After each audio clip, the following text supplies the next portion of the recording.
안녕하세요. 알짜정보통 TV입니다. 7년 동안 빚에 시달렸습니다. 제 인생은 멈춘 것 같았어요. 이제는 달라질 수 있습니다. 정부가 장기 연체자들의 빚을 소각하고 새 삶을 살 기회를 주는 제도를 본격 가동합니다. 바로 배드뱅크 설립, 그리고 빚 탕감 프로그램 이야기입니다. 하지만 단서가 있습니다. 도박, 유흥, 주식 투자 빚은 제외됩니다. 오늘 영상에서는 어떤 빚이 탕감되고 언제부터 어떻게 진행되는지, 그리고 성실하게 빚을 갚아온 사람들은 어떤 보상을 받는지 하나하나 쉽게 정리해드리겠습니다. 배드뱅크, 드디어 한국에도 생깁니다. 먼저 배드뱅크란 은행들이 회수 불가능한 부실 채권을 이관하는 특수기관입니다. 쉽게 말해 이건 못 받겠다 싶은 오래된 연체 빚을 통째로 사서 없애는 역할을 합니다.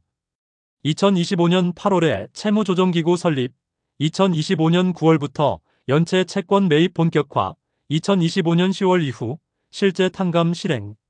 즉, 몇 달 후면 빚 독촉 전화도 추심 압박도 사라질 수 있습니다. 왜냐고요? 정부가 당신의 오래된 빚을 직접 사들여 없애버릴 수 있기 때문입니다. 이 제도의 핵심 대상은 아래 조건에 해당하는 분들입니다. 7년 이상 연체, 금액은 5천만 원 이하, 신용대출, 카드론, 사이돌 대출 등 금융사 채권입니다. 하지만 중요한 전제, 도박, 유흥, 주식 빚은 제외됩니다. 왜냐하면 정부는 이 제도를 불가피한 삶의 위기를 겪은 서민 구제로 보고 있기 때문입니다. 책임 회피성 채무까지 감면하면 도덕적 해이 논란이 커지기 때문이죠. 이번 제도의 가장 큰 특징은 상환 능력에 따라 감면 폭이 달라진다는 겁니다. 아예 상환 능력이 없는 경우에 채권 자체를 소각하고 100% 전액 탕감해줍니다. 그리고 일정 부분 상환 가능한 경우에는 원금의 최대 80% 감면, 나머지 10년 분할 상환됩니다. 쉽게 말해, 나는 진짜 돈이 없어. 병도 있고 나이도 많아의 경우 완전 탕감, 나는 조금씩이라도 갚을 수 있어요. 일 경우에는 일정 감면과 장기 분할 상환이 가능해집니다. 이게 바로 과거에는 없었던 선별적 구조입니다. 이걸 왜 지금 하는지도 궁금하실 거예요. 여기엔 분명한 배경이 있습니다. 한국의 장기 연체자 100만 명 이상, 이들은 경제활동에서 완전히 배제된 상태이고 추심압류에 시달리고 신용불량자로 살아가고 있습니다.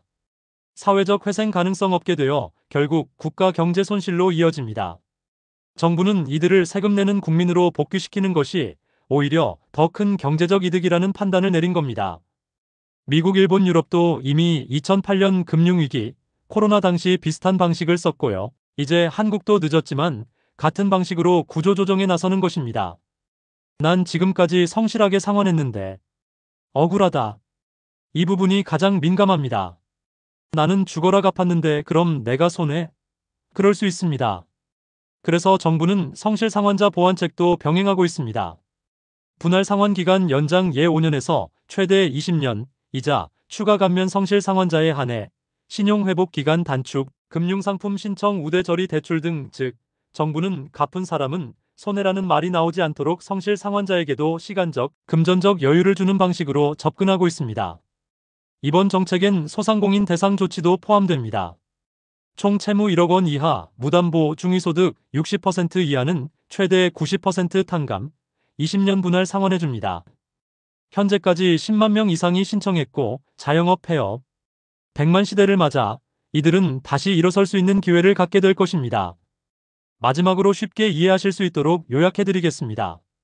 배드뱅크 설립은 8월, 탕감 실행은 10월부터 7년 이상 연체, 5천만 원 이하 전액 또는 80% 감면, 도박, 유흥, 주식 빚은 탕감 제외, 성실 상환자에게도 이자, 감면 분할 기간 확대 등 혜택 제공, 소상공인도 최대 90% 감면, 20년 상환 혜택.